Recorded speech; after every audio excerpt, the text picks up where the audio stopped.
This week we're going to look at the artwork of an artist, a Brooklyn, New York based artist named Dean Russo.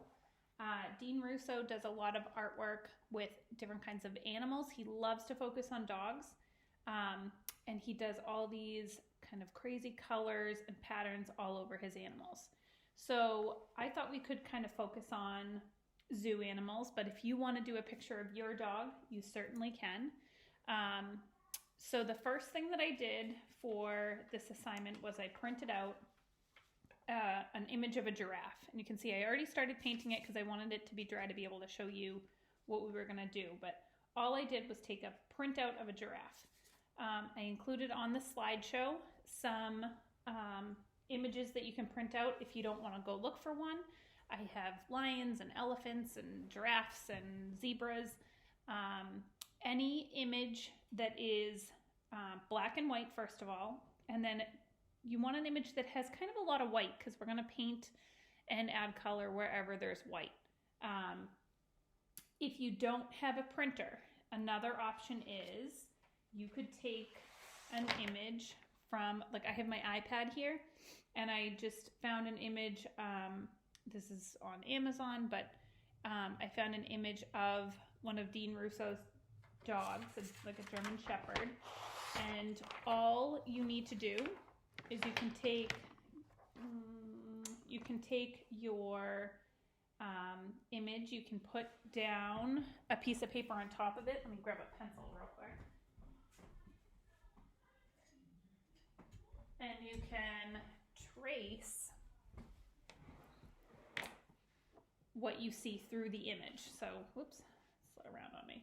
So you can do this on your computer screen too, as long as you're super careful. You don't want to press too hard on your computer screen, but you can go through and you can trace the image. This assignment, I'm not so much concerned. If you want to draw it freehand, you certainly can do that too. I'm not so much concerned with this assignment about the drawing.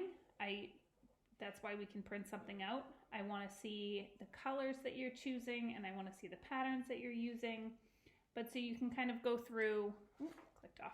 You can kind of go through and trace an image that way too if you don't have a printer. So that's another choice. But so what you're going to do once you have your black and white image, you're going to start either painting or coloring. You can do this softly with colored pencils, but I have watercolors, and this is what I was using. So I'm using a lot of water and just a little bit of color. In fact, most of the time I've been dipping in the color, and then I have to dip back in the water because I have too much color on there. You want this color to be really, really light, and you're just gonna paint in everywhere you have white space.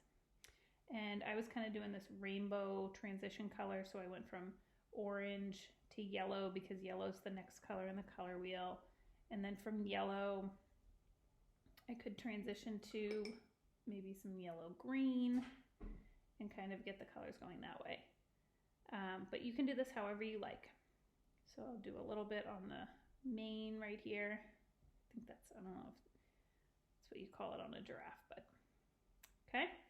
So once that dries, you also want to paint your background in. So I'll do a little bit of color really quickly. Why don't I just do this kind of turquoise color. So you can see that came out pretty dark. So what I'm going to do is spread it out as much as I can.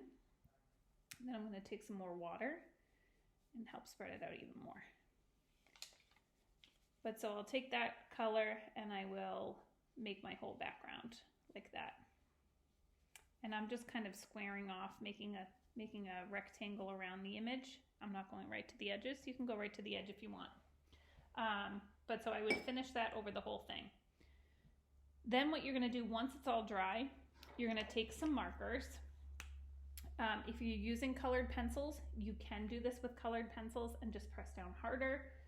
If you're using paint, you could do this with paint. Just get more color and use a little less water. So I have a lot of purple on this brush right here. So I could do like little dots of purple here. But so all you're gonna do on this image. You want to make sure it's dry, because if I did it down here, the color would just run all around. But so what you're going to do is you're just going to go through and you're going to do different patterns all over your animal. And kind of think of, we've done Zentangles before, where you do a lot of different patterns, a lot of different designs, and you do them all over an area. So that's what we're doing with this. You could do maybe just some stripes, and you can kind of make up your areas that you're doing your designs in. And once you're done with your animal, you can leave all the black spaces just plain black, or you can add some patterns there too if you want.